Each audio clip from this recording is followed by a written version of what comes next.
les esprits de mari et de femme de nuit parce que tu es connecté à un autel par le lien de sang. On aura le temps, on va souvent parler de ça, le lien de sang, par le lien de sang, d'accord, de tes parents.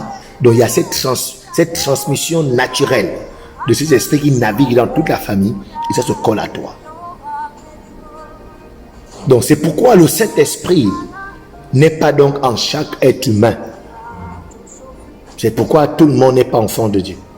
Car ce sont ceux qui sont conduits par l'Esprit de Dieu qui sont enfants de Dieu. Mais tout le monde n'est pas conduit par l'Esprit de Dieu. Parce que pour être conduit par l'Esprit de Dieu, il faut d'abord recevoir l'Esprit de Dieu. Et pour recevoir l'Esprit de Dieu, il faut croire que Jésus-Christ est le Fils de Dieu, mort et ressuscité le troisième jour. Mais tout le monde ne croit pas en Christ comme ça. Donc l'autel, de son origine, de son mot grec, de son mot latin, l'autel signifie simplement un haut lieu. Un haut lieu qui a été établi. C'est un haut lieu. Ce qui fait que normalement, lorsque un autel est bâti dans une famille, tous les hommes spirituels voient l'autel. Et quand c'est toi qui es l'autel, tout le monde, tous les êtres spirituels de la famille, ils te reconnaissent. C'est pourquoi tu vois, il y a des gens, ils inspirent le respect. Les gens le respectent. Parce qu'ils savent que c'est lui, c'est elle qui est l'autel. Parce que l'autel peut aussi être un être humain. L'autel peut être un homme qui se dispose et il est le garant, il est l'autel. Lui-même, il est l'autel dans la famille. Amen. Amen. Donc, c'est important de comprendre cette définition-là pour pouvoir rentrer dans ce que nous sommes en train de faire. Et nous sommes en train de dire que nous ne pouvons pas bâtir les autels de nos familles juste parce qu'on dit qu'on est chrétien. Mais il faut intentionnellement comprendre que ce que Christ a fait, l'autel de l'agneau de Dieu doit travailler. Mais c'est nous qui faisons travailler ce que Christ a accompli lorsque nous-mêmes on se dispose à actionner l'autel de l'agneau de Dieu par une vie de prière. Donc autrement dit, en développant, en élevant aussi un autel. Donc j'aimerais dans l'histoire de Daniel vous faire comprendre, d'accord, l'importance de que ton autel doit peser, ton autel doit être lourd. Parce que la victoire que tu auras sur les autels dépend du poids que tu as donné à ton autel. Ton autel a quel poids? Quel est le poids de ton autel? Cela dépend de ta victoire ou de ton échec, de ta vie, de la prospérité. Daniel chapitre 5. Daniel chapitre 5, verset 1. La Bible dit, le roi Belchazzar, il donna un grand festin assez grand au nombre de 1000. Et il but du vin en leur présence. Belchazzar, quand il eut goûté du vin, il fit apporter les vases d'or et d'argent que son père Nebuchadnezzar avait enlevés du temple de Jérusalem, afin que le roi et ses grands, ses femmes et ses concubines s'en servirent pour boire. Donc il décide, d'accord, il est bourré, il a bu le vin, il dit non, on est quand même les grands, il y a des vases en or qui sont là-bas, alors que ces vases en or là sont des objets d'adoration à Dieu. Il dit, laissez ça, amenez ça, on va boire le vin avec ça, on va s'enivrer avec ça. Et là, parce que quand tu touches à un autel, tu touches à l'esprit qui est derrière l'autel. Alléluia. Mais il ne savait pas ça. Le verset 3, la Bible dit, alors on apporta les vases d'or qui avaient été enlevés du temple de la maison de Dieu à Jérusalem. Et le roi et ses grands, ses femmes et ses concubines s'en servirent pour boire. Ils burent du vin et ils louèrent les dieux d'or, les dieux d'argent, les dieux d'airain, les dieux de fer, les dieux de bois et de pierre. En ce moment apparurent les doigts d'une main d'homme. Je vous dis que la Bible c'est comme les réflexions. Est-ce que vous comprenez ça?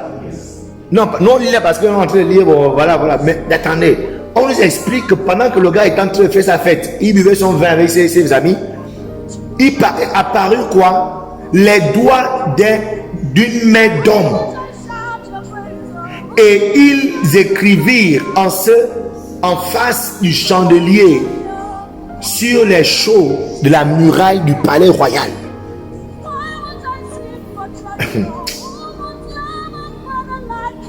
Le roi vit cette extrémité de main qui écrivait. Alors le roi changea de couleur et ses pensées le troublèrent. Les jointures de ses reins se relâchèrent. Ça c'est juste, attention, une hyperbole ou bien c'est une réalité. Tu imagines un peu les joints de tes reins, hein, tout lâche. Pourquoi? Il y a un esprit qui s'est manifesté, a créé cette frayeur, hein, jusqu'à ce qu'on dit une foi au dos. Hein? Souvent tu as une frayeur, puis tu as la chair de poule, non, qui t'arrive. Mais lui, cette présence bizarre était tellement de sorte que les jointures de ses reins ont lâché. Alors le roi changea de couleur, on l'a dit ça déjà, et ses genoux se heurtèrent l'un contre l'autre. Le roi cria avec force qu'on fit venir les astrologues, les chaldéens et les devins. Là maintenant il fait appel les sorciers de son royaume. Et le roi prit la parole et dit aux sages de Babylone, quiconque lira cette écriture et m'en donnera l'explication sera revêtu de pourpre, portera un collier d'or à son cou et aura la 3e place dans le gouvernement du royaume. Tous les sages du roi entrèrent, mais ils ne purent pas lire l'écriture et en donner au roi l'explication. C'est écrit en quelle langue, mon Dieu? Amen. Yes. Daniel, verset 17. Verset 17 dit, maintenant, il n'a pas réussi. On va informer au roi qu'il y a un homme ici. C'est Daniel. Daniel n'est pas notre sujet. Mais la Bible dit, Daniel répondit en présence du roi, garde tes dons. Je n'ai pas besoin que tu me donnes tout cela. Et accorde à un autre tes présents. Je lirai néanmoins l'écriture au roi. Et je lui en donnerai l'explication. Pourquoi? Les choses que l'œil n'a point vues, que l'œil n'a point attendues, qui ne sont même pas montées dans le cœur de l'homme, mais que Dieu a réservé uniquement à ceux qui l'aiment. Il y a des choses que personne ne pourra résoudre, seulement toi. Amen. Il y a des situations dans ton entreprise, tout le monde va essayer de résoudre. Toi, il n'arrive pas, mais c'est toi qui vas résoudre ça. Pourquoi? Il y a des choses que Dieu a réservées uniquement à ceux qui l'aiment. Ô roi, le Dieu suprême avait donné à Nebuchadnezzar, ton père, l'empire, la grandeur, la gloire et la magnificence. Et à cause de la grandeur qu'il lui avait donnée, tous les peuples, les nations, les hommes de toute langue étaient dans la crainte et tremblaient devant lui. Nous l'homme bizarre. On te donne tout ça là. On tremblait devant lui. Le roi faisait mourir ce qu'il voulait et il laissait la vie à ceux qu'il voulait. Il élevait ceux qu'il voulait et il abaissait ceux qu'il voulait. Mais lorsque son cœur s'éleva et que son esprit s'endurcit jusqu'à l'arrogance, il fut précipité de son trône royal et dépouillé de sa gloire. Il fut chassé du milieu des enfants des hommes. Son cœur devint semblable à celui des bêtes et sa demeure fut avec les ânes sauvages. On lui donna comme au bœuf de l'herbe à manger et à son corps. Et son corps fut trempé de la rosée du ciel jusqu'à ce qu'il reconnut que le Dieu suprême domine sur le règne des hommes et qu'il le donne à qui il lui plaît. Et toi, ça dit, voilà ce que ton père a fait. Mais toi, tu n'as pas appris la leçon là. Et toi, Belchassar, son fils, tu n'as pas humilié ton cœur. Les amis, vous qui ne jeûnez pas là, vous n'humiliez pas votre cœur. Nous voulons humilier notre cœur. Amen. Amen. Yes, le jeûne là, tu humilies. Là encore, on finit à 15h, il n'y a pas de problème. À partir de demain, on va rentrer dans les vraies choses.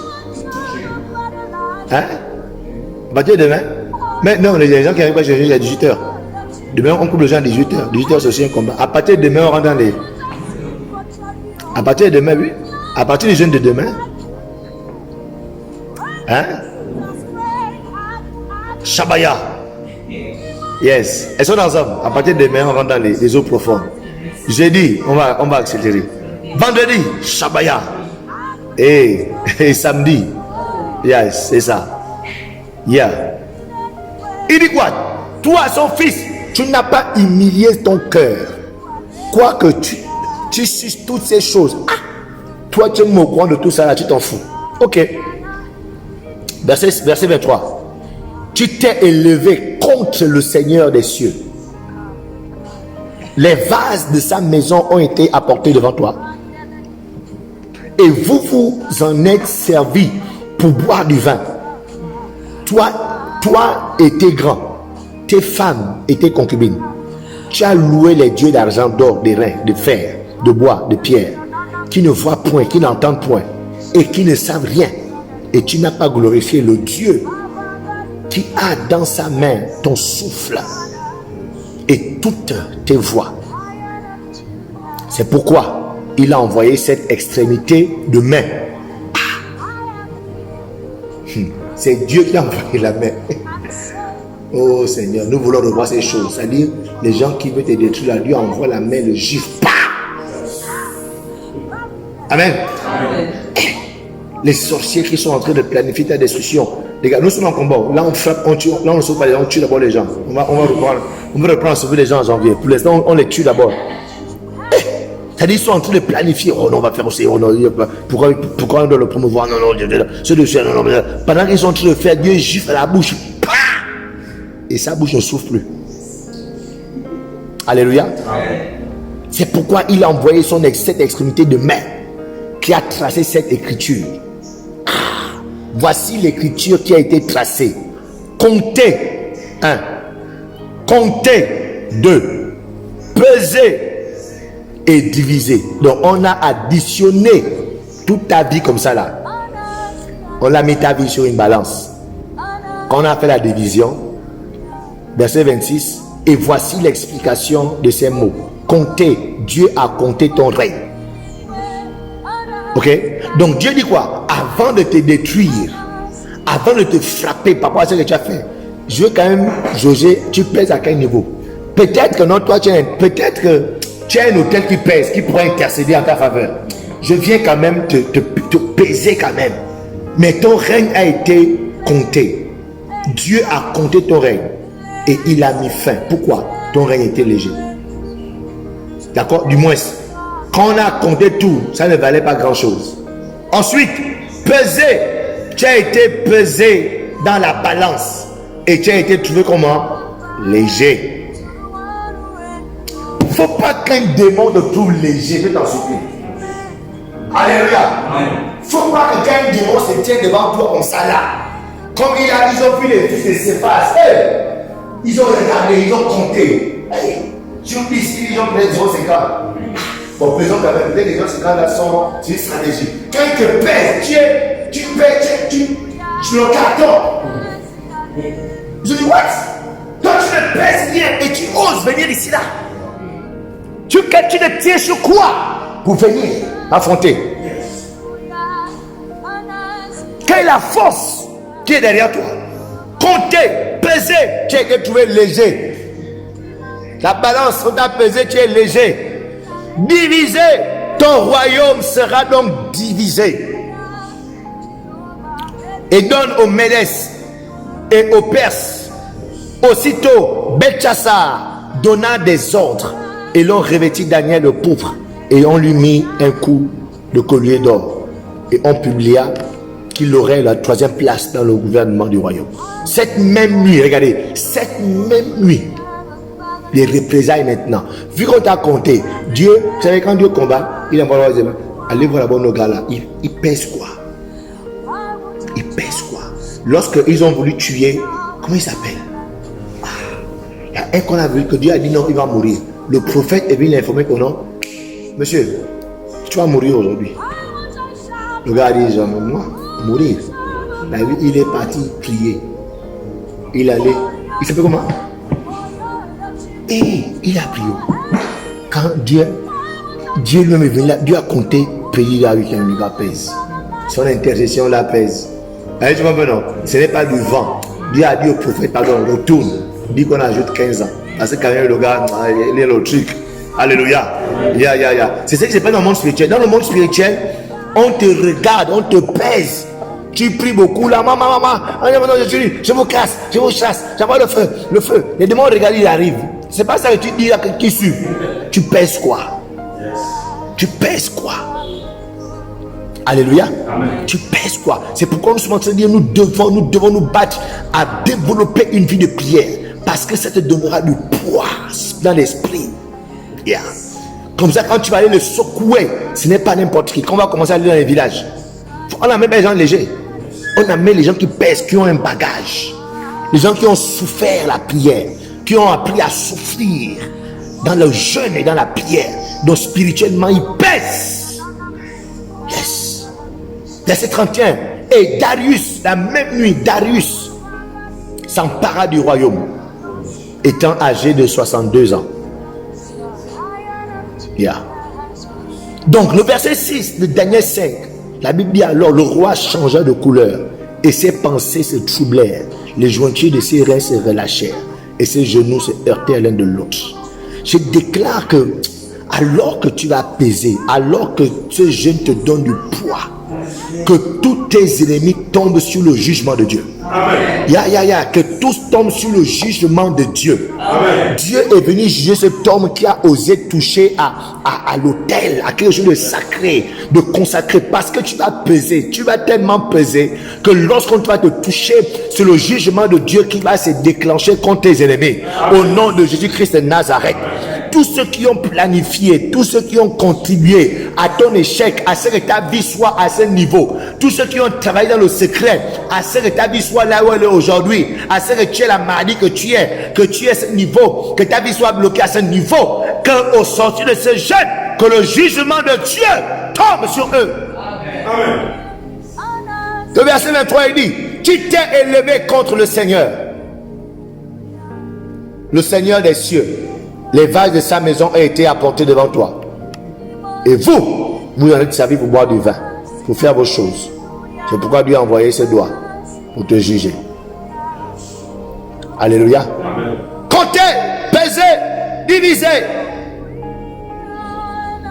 Donc vous devez comprendre que le monde spirituel sait compter, sait te jauger. Le monde invisible sait, il connaît ta valeur spirituelle.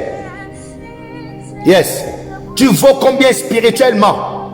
Je disais quand j'enseignais sur les démons, on peut tromper, tu peux mentir à un frère en Christ que tu es un gars spirituel. Parce que toi, quand tu pries à l'église, tu pleures toujours. Toi, quand tu es à l'église, tu te mets toujours à genoux et puis tu lèves les mains. Là, non, on peut croire que tu es spirituel. Mais les démons connaissent. Le monde invisible sait. Celui qui est léger. Alléluia. C'est pourquoi tu vas être sérieux dans ces temps. Ne fais pas semblant de prier, je t'en supplie. Prie sincèrement. Ne fais pas semblant de jeûner. Jeûne sincèrement. Parce que quand tu fais ces actions, ça donne du poids. Ça donne du poids à ton esprit. Ça veut dire que Dieu pèse le poids de sa gloire. La Shekinah de Dieu, c'est quelque chose de lourd. Dieu pèse. Tu dois peser spirituellement. De sorte que quand tu parles, quand tu déclares, quand tu décrètes, les entités reconnaissent ta voix. Ils obéissent à ta voix. Ils reconnaissent que dans cette voix, il y a la force qui nous ordonne de partir. Alors on doit partir. Donc, Dieu, le monde spirituel compte et pèse, compte et divise. Le monde spirituel pèse nos actions et nos œuvres. Donc, il y a dans l'invisible, nous devons accepter, comprendre qu'il y a une balance spirituelle. Il y a une balance spirituelle. Parce qu'il a été pesé. Dieu est venu le peser. Vous savez, est-ce que vous savez que le diable reproduit tout ce que Dieu fait? Oui. N'oubliez pas que le diable il n'a rien perdu de ce qu'il avait au ciel. Il n'a rien perdu. La seule chose que le diable a perdu quand il était au ciel, c'est juste le nom. Il n'a plus appelé Lucifer. Yes. Et puis la divinité. Mais tout le potentiel qu'il avait. Et quand on dit que Dieu vient peser là, c'est pas Dieu qui vient peser, hein. C'est un ange qui est envoyé. Est-ce que vous comprenez? Donc là, ça veut dire que Lucifer faisait ce genre de travail. Il connaît peser. Donc il y a une balance spirituelle. Donc je suis en train de répéter, tu peux faire semblant avec les autres, je t'en supplie, parce que les démons sont réels, le diable est réel, les esprits des familles sont réels, qui sont ces démons-là, ils savent qui est vrai et qui est faux. Je pense que ce sont les unités sur nous. Que toutes ces actions étaient comptées. Tout ce qu'il faisait était pesé. Il pensait que je peux changer ce roi et puis je dors et puis voilà, je suis le chef. Je ne pose aucune action particulière. Non. Donc, comprenons ce matin que tout ce que tu fais dans l'église est pesé quelque part. Tes offrandes, tes actions, tes dons, tes actions de grâce, tes prières. Aucune prière n'est perdue. Quand tu as prié 1 heure, c'est pas perdu. La Bible dit qu'au ciel, il y a ce qu'on appelle des coupes. Des coupes. Quand tu pries, les prières là arrivent comme des parfums et ça remplit des coupes.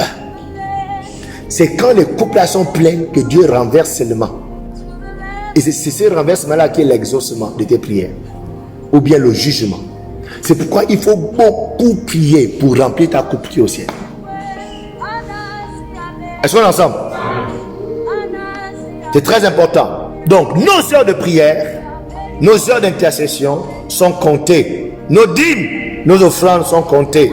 Le temps que nous passons à l'église à servir Dieu, tout cela c'est compté. Tout cela constitue notre autel. Ça constitue alimenter notre autel. C'est pourquoi je me suis dit aux chrétiens, la vie chrétienne de dimanche là, laissez-moi cette vie chrétienne de dimanche seulement. Et toute la semaine, tu es dans tes choses. Ça ne paye pas. Ça ne pèse pas. Tu dois peser. Il faut multiplier. Multiplier les actions. Multiplier.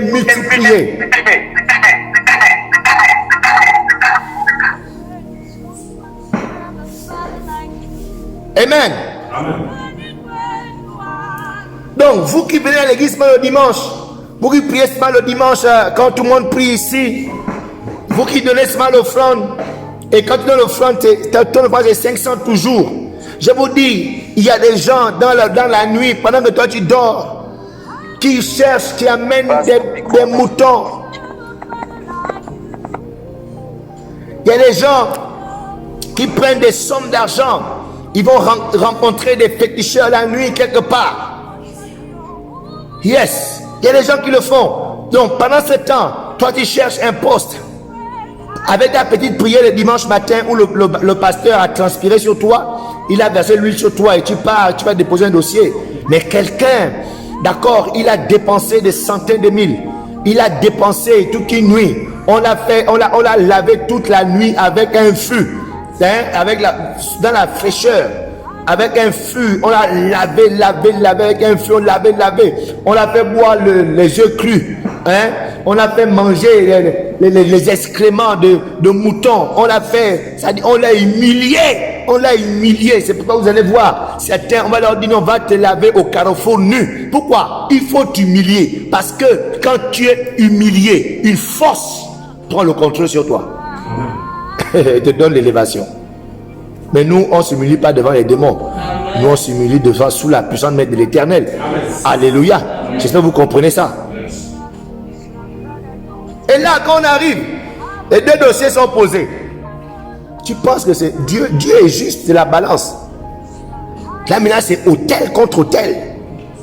Lorsqu'on arrive et que le monde spirituel est en combat, les démons vont dire à Dieu que non, toi, tu es un Dieu juste. Tu es le juste juge. Regarde toi-même. Notre élément, ça pèse. Ton élément, lui prie seulement, il fait le signe de croix. Ça ne pèse pas. Alléluia. Bien. Et à la fin, on va voir. On va prendre le sorcier et le chrétien le laisse. Est-ce que le chrétien n'a pas le Saint-Esprit? Si. Mais Dieu est juste. Là, c'est la loi, le principe maintenant qui agit. Toi, tu l'as sauvé. Nous, on l'a sauvé, on va aller au ciel. Il n'y a pas de problème. Ça, c'est OK. Nous, on a le Saint-Esprit. Les démons ne nous visitent pas. Mais les choses de la terre, là, ce sont les principes qui ont été érigés. C'est Dieu qui a établi ces principes comme ça. Donc, nous devons être des personnes. Gloire à Dieu, tu es déjà en Christ. Mais tu dois chauffer ton autel. Tu dois, ne te dis pas que c'est bon, je suis en Christ déjà. Non. Ça doit être de façon perpétuelle. L'autel doit chauffer. Des actions, multiplier les actions, multiplier les offrandes. C'est pourquoi à la fin de cette année, les gens spirituels, tu les vois en train de faire des actions. Les chrétiens spirituels, tu les vois en train de faire des actions. C'est pourquoi il y a une sœur dans une église quelque part. L'église commence par le nom, l'église commence par F. Et Dieu l'a dit non, fais une offrande, fais-moi une action de grâce tout ton 7 de décembre. Pourquoi? Parce que Dieu veut faire quelque chose dans sa vie en janvier. Donc Dieu dit quoi? Donc tout. Oh, mais comment ça Dieu tout mon salaire? Oh Dieu. Et pourtant en Christ, je suis riche en Christ. Pourquoi il faut encore donner? Pourquoi? C'est pas un pasteur qui a dit à cette soeur-là donne l'offrande et puis va faire. Personne n'a parlé. Mais quelque chose dans son cœur. C'est Dieu qui a dit fais. Pourquoi? Dieu sait que c'est un principe de prospérité. Quand il doit te faire rentrer dans une dimension de prospérité, il va t'amener à poser des actions. Donc il est temps de peser. Le temps que tu passes à l'église doit changer. Vous qui ne faites rien dans l'église là, il est temps de vous engager dans les comités et consacrer votre temps dans l'œuvre de Dieu. Notre hôtel, c'est l'église, les amis. Les autres ont les banjas. Les autres remplissent les temples parce qu'on est ici en ville. Hein. Si vous allez sur la route, vous verrez les samedis comme ça, là, les banjas sont pleins. Ils amènent leurs voitures, les banjas sont pleins. Ils amènent les sacs comme ça en fin d'année. Ils vont donner, ils font des courses pour aller déposer dans les temples. Mais nous, on est en train de bouder. Pourquoi de l'offrande? Pourquoi faire ceci? Pourquoi faire cela? Et on est surpris que les sorciers là sont devant nous. On est surpris que les sorciers là sont des gens qui sont en train d'évoluer dans les entreprises. Et nos chrétiens, on est là derrière. Ça, est-ce que c'est pas vrai? Ça, c'est la vérité.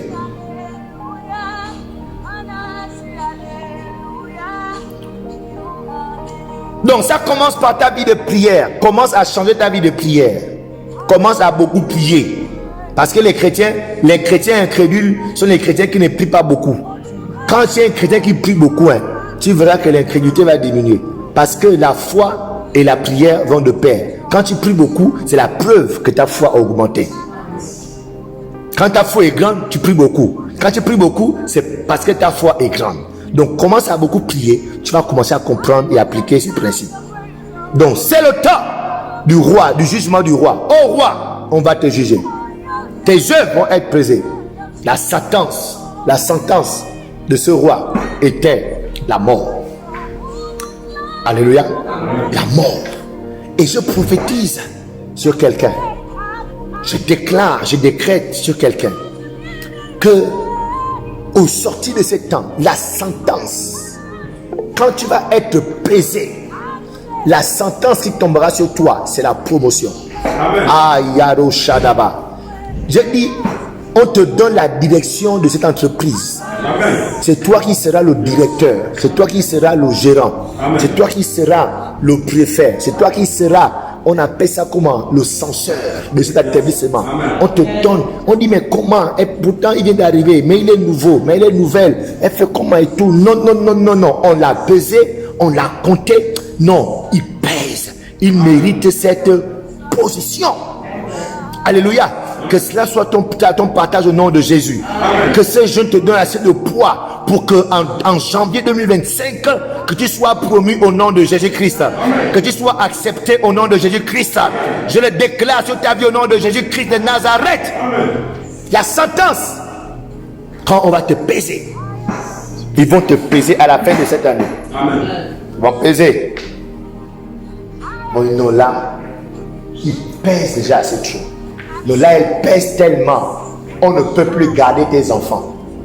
On ne peut plus garder ses enfants. Parce que le poids qu'elle a mis sur son côté, ça a dépassé notre poids. Mais ajoutons, non, tuons, non, mais là, on va tuer qui là. On va faire qui, donner qui là. Parce que ce qu'elle a déposé sur sa balance, le poids là est tellement lourd. On est obligé de lâcher prise. Lâchons sa santé. Je dis, lâchons sa santé. Amen. Lâchons son voyage. Amen. Lâchons la vie de ses enfants. Amen. Lâchez. Amen. Je le déclare au nom de Jésus-Christ de Nazareth. Amen. Alléluia. Dans Daniel chapitre 38, Ésaïe chapitre 38, verset 2. La Bible dit, la sentence du roi Ézéchias était tombée, mais Dieu avait trop vite jugé le frère. Dieu est arrivé, tué. Tu vois Dieu quand il fait des choses, hein? Tué, boum. Le gars dit non, non, non, non. Il est allé prier, comme tout à l'heure je disais. Il allait prier. Donc lorsqu'on parle d'autel, les amis, il est question d'un rapport de force et des œuvres. Je reprends. Lorsqu'on parle de bâtir l'autel, lorsqu'on parle de confronter les autels, dès que tu entends qu'autel, c'est un rapport de force et des œuvres. Amen. Yes. Un rapport de force et des œuvres. Et nous avons la force de l'autel de l'agneau de Dieu. Amen. Nous avons les œuvres de la croix de Golgotha. Ce n'est pas une affaire de oh Dieu, cet esprit souffle et tout. Non, non. Qu'est-ce que Dieu a fait de façon pratique qui nous permet de revendiquer? C'est pourquoi la Bible dit quoi? Que il s'est fait pauvre pour qu'on soit quoi? Riche. C'est une œuvre. Donc l'œuvre, c'est qu'il s'est fait pauvre. Quelqu'un peut reporter à quelqu'un qui essaie de me joindre là.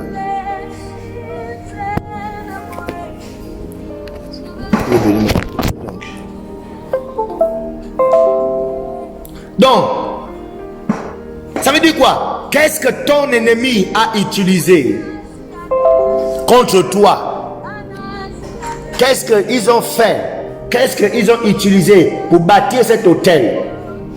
Et qu'est-ce que toi tu utilises pour renverser cet hôtel? Combien sont morts pour bâtir cet hôtel?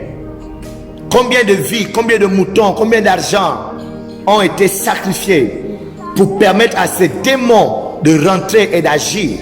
Et qu'est-ce que toi tu dois faire maintenant pour renverser ça? Donc c'est un rapport de force et des œuvres. Il y a quelqu'un qui m'a envoyé récemment. Il y a le pasteur Aristide. Il m'a envoyé 100 000 francs. Il m'a dit non, pasteur Alain, voici 100 000 francs. Je vais faire un don pour les démunis, acheter un sac de riz aux gens faibles de l'église. On est à la fin de l'année, les gens spirituels comprennent que là, il faut poser des œuvres, il faut poser des actions. Parce que là, ils cherchent où ils peuvent investir. Là-bas en France, les gens n'ont pas faim, ils n'ont pas le problème de sac de riz. Tu vas donc créer un sac de riz de 10 kilos en France, ben écoute, mon frère, eux n'ont pas, c'est pas ça leur problème. Mais en Afrique, un sac de riz de 10 kilos, tu donnes ça à une famille, mon Dieu, mais tu es béni. La personne va te bénir. Alors il envoie 100 000 que non, pasteur Alain, là-bas vous êtes en Afrique, les gens ont besoin de ça. Prends ça, prends même quelques sacs de riz et donne ça à quelques personnes là, à mon nom. C'est ça qu'on fera ce dimanche, on va distribuer des sacs de riz. Ça ne vient pas des forces, des gens de force. Donc quelqu'un envoie l'argent de loin pour venir ici. Hey Yaba, Seigneur, aide-nous. Donc, qu'est-ce qui a été mis, qu'est-ce qui a été pesé pour bloquer ton mariage? Qu'est-ce qu'ils ont fait pour bloquer ton mariage? Et qu'est-ce que toi tu dois faire pour débloquer ce mariage? C'est de ce qu'il est question. Alléluia. Quels sont les moutons qui ont été utilisés? Quels sont les bœufs, les poules, l'argent qui a été utilisé pour bloquer, pour te donner la stérilité là? Mais qu'est-ce que toi tu dois faire pour enlever ça? Amen. C'est très important de comprendre ça, de comprendre les autels dans cette dimension. Lorsqu'on est en train d'y rentrer, ce n'est pas juste venir et attendre que quelqu'un va prier pour toi. Non, non, non, non, non. Non, non, non, non, non, non. L'autel, c'est un rapport de force et des œuvres. Un rapport de force et des œuvres. Actes chapitre 9, verset 36. La Bible dit, il y avait à Joppé, parmi les disciples, une femme nommée Tabitha. Ce qui signifie Dorcas. Elle faisait beaucoup de bonnes œuvres. Elle faisait quoi? Et d'aumône. Yes. Verset 37. Elle tomba malade en ce temps-là et mourut. Après l'avoir levée, on la déposa dans une chambre haute, comme Lyd est près de Joppé. Les disciples ayant appris que Pierre s'y trouvait, envoyèrent 2 hommes vers lui pour le prier de venir chez eux sans tarder. Pierre se leva et partit avec ses hommes. Lorsqu'il fut arrivé, on le conduisit dans la chambre haute. Toutes les veuves l'entourèrent en pleurant et lui montrèrent les tuniques. On lui montrait quoi? Les œuvres, les tuniques et les vêtements que faisait Dorcas pendant qu'elle était avec elle. Donc on lui montre quoi? Les œuvres de cette femme. Je dis quoi? L'autel, c'est un rapport de quoi? De force et des œuvres. Verset 40. Pierre fit sortir tout le monde, s'est mis à genoux, hein, parce que dès qu'il a vu ça, j'ai eu sur quelque chose est tombé sur lui, une onction est tombée sur lui. Quelque chose l'a saisi. Dès qu'il a vu ça, la Bible dit, il tomba à genoux et pria. Amen. Et pria. Puis, se tournant vers les corps, il dit, Tabitha, lève-toi. Elle ouvrit les yeux et ayant vu Pierre, elle s'assit. Il lui donna la main et la fit lever. Il appela ensuite les saints et les veuves et la leur présenta vivante. Donc, en tant que pasteur que je suis, je prie pour chacun. Je prie mon cœur, je prie que Dieu vous délivre, je prie que Dieu vous bénisse, je prie que Dieu vous change, qu'il vous... Ça, c'est une prière. Mais il y a des personnes, lorsque je prie pour elles, dans cette assemblée, je sens qu'il y a quelque chose de différent. Je ne sais pas pourquoi. Quand je prie pour tel, normal, tel, mais quand je cite tel nom, il y a quelque chose qui me saisit. Il y a comme de la rage, de la force dans l'intercession. Et souvent, avec cette personne-là, je lue. Pourquoi? Ces personnes-là pèsent. Ces personnes-là ont les œuvres devant Dieu. C'est pourquoi, quand il est question d'elles, Dieu relâche quelque chose. Alléluia. Je suis en train de dire qu'il y a des combats qui vont s'arrêter dans vos vies que par la multiplication de vos autels. Il y a des esprits qui vont lâcher prise, des démons qui vont lâcher prise lorsque vous allez peser spirituellement. Il y a des esprits qui vont vous quitter. Il y a des choses qui vont s'arrêter dans vos familles, que lorsque vous chrétiens, vous allez peser spirituellement. Vous allez être des chrétiens qui ont compris le rapport de force et des œuvres. La force et les œuvres. La force et les œuvres. Qu'est-ce que tu fais avec ce que tu as? Qu'est-ce que tu fais avec les biens que tu as? Qu'est-ce que tu fais avec ta vie de prière? Avec ton engagement à Dieu? Avec ta consécration?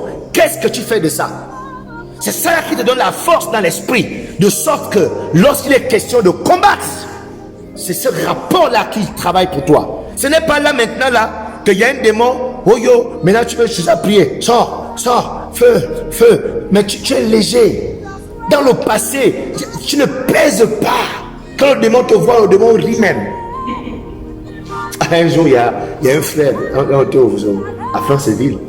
Il était encore de nouveau. Moi, je n'étais pas encore trop dans les choses là. J'étais de nouveau encore dans la foi. Donc là, il y a eu une manifestation à l'église. Et là, on va rentrer prier. Et les anciens viennent. Donc il y a un papa qui vient. Hein? Sors au nom de Jésus. Et m'a donné.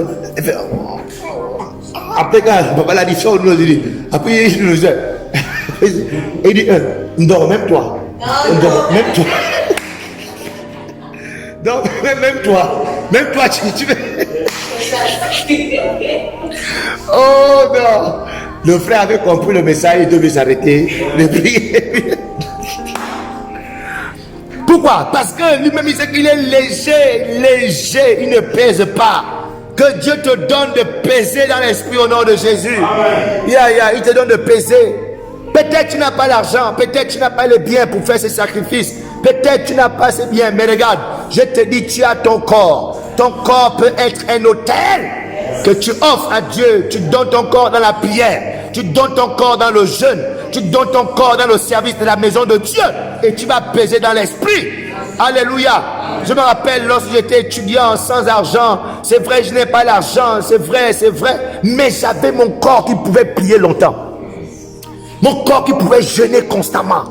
Mon corps qui pouvait être tout le temps à l'église pour servir Dieu. C'est vrai qu'on dit non, donnez 100 000, donnez 200 000, donnez 50 000. Il y a d'autres qui ils donnent. Amen. Et eux, leurs yeux parlent pour eux. Mais moi, à cette époque, je n'avais pas. Mais il y a des gens, non seulement tu n'as pas l'argent, mais même ton corps, tu ne donnes même pas ton corps. Seigneur, tu n'as pas l'argent. On dit donner les offrandes, tu n'as pas. Venez servir, tu ne sers pas. Venez prier, tu ne pries pas. Venez jeûner, tu ne jeûnes pas. Mais tu veux qu'on fasse quoi de toi? On va te manger en vampire. On va te sucer le sang, on va sucer le sang de tes enfants et tu vas mourir comme un chien dans la rue. Alléluia.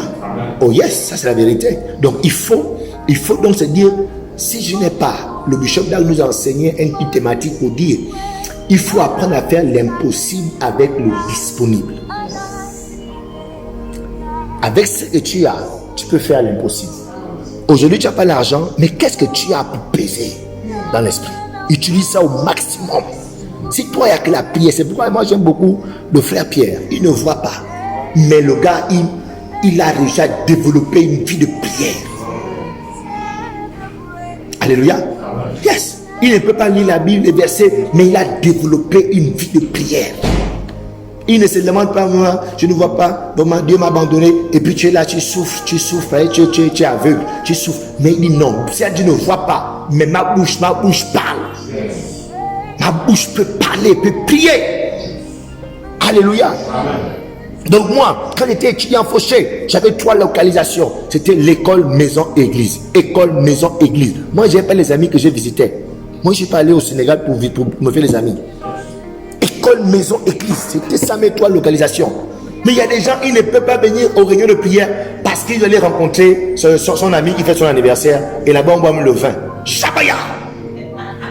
Oh, mais tu faut être sérieux. Genre, tu manques, tu peux pas venir tant de jeunes parce que ton collègue, voilà, il fait le baptême de son enfant qui sort. Et puis, donc, tu peux venir prier. Mais ton collègue là, il a son marabout. Hein. Ton collègue là, samedi soir, il était là-bas sur le marabout. Hein. Alors, je te dis, hein, lui pèse. Hein. Alléluia. Est-ce qu'on est ensemble? Est-ce qu'on est ensemble? Dans Romains chapitre 12, l'apôtre Paul dit ceci: je vous exhorte donc, frères, si vous n'avez pas l'argent, donnez, offrez vos corps comme des sacrifices vivants. Alléluia. Donc ton corps peut être mis sur la balance. Si tu n'as pas d'argent pour donner, mais quand on met ton corps, tu pèses. Alléluia. Que Dieu t'accorde de le peser au nom de Jésus. Qui te donne la révélation de ce que, peu importe ce que tu as, tu peux faire l'impossible avec ce que tu as. Alléluia. Est-ce que tu peux prier rapidement et demander au Saint-Esprit de ce que ta balance pèse? Si hier tu ne donnais pas, que Dieu te donne d'être capable de donner. Si hier tu ne priais pas assez, tu ne jeûnais pas, que ton corps soit un instrument qui sera mis sur la balance, de sorte que dans le monde spirituel, à la fin de cette année, lorsqu'on va te peser, lorsque les démons viendront te peser, ils vont voir que tu pèses. Ils seront forcés de lâcher prise. Ils seront forcés de pouvoir libérer ta vie, libérer la vie de tes enfants au nom de Jésus-Christ de Nazareth. Prie ce matin, prie cet après-midi, alors que nous sommes en train de terminer. Prie que ta balance pèse, que ta balance pèse, que ta balance pèse, que tu pèses spirituellement, que tu pèses spirituellement, que tu aies de la force, que tu aies les œuvres, la force et les œuvres, la force et les œuvres, la force et les œuvres au nom de Jésus. Dans ce combat spirituel, dans ce combat de renversement des autels, la force et les œuvres, la force et les œuvres, que tu pèses, que nous pèsons désormais spirituellement. Rekendo yakataya, repanda kayaba, repayan telebraya, repaskulien telebra, lipayan telebra, nakapaya, likapaya, repaya, likayetola, mikampelinde yepe, nekapelian telepe, reparian telebre, reparian telebre, reparian telebre, leparian telebre, leparian telebre, leparian telebre, leparian telebre, kapayanapa, kapayanapa, kapayanapa, rapayanapa, rapayanapa, rapayanapa, rapayanapa.